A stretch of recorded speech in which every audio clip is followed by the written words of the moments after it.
We had the referendum, there was a very clear result. Now what we need to do is bring the United Kingdom together. The Prime Minister was pretty clear with us in his first interview since the election. Scotland voted to stay in the UK, end of story.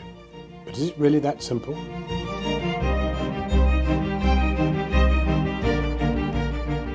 In the general election, the Scottish people overwhelmingly voted for the SNP. But they weren't voting for independence. That much was clear. The party's leadership said it wasn't on the agenda time and time again. Their success at the ballot box was down to their stated opposition to austerity. Last year, the question was whether Scotland should become an independent country.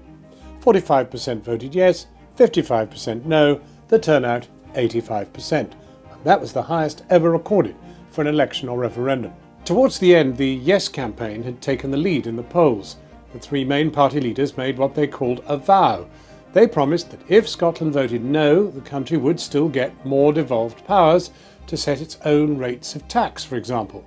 Well, the day after Scotland voted to stay, the Prime Minister said that this still needed to happen. But he said they also needed to solve the idea of English votes for English laws at the same time. A vital part of that will be a balanced settlement, fair to people in Scotland and importantly to everyone in England, Wales and Northern Ireland as well.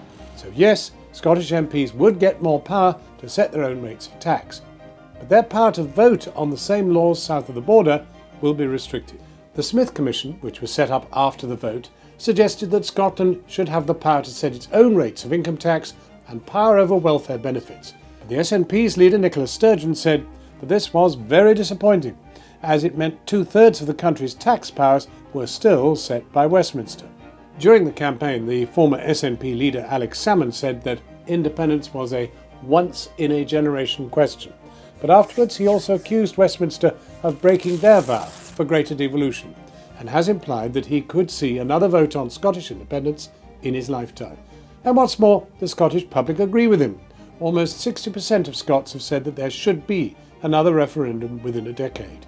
And another 20% want another at some point in the future. Now that we have a Conservative majority, we're very likely to get a referendum of another sort, a vote on whether we should stay in the EU.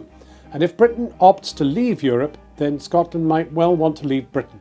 Nicola Sturgeon said that if this happens, then there would be significant opinion in Scotland that we had to re-look at the issue of independence.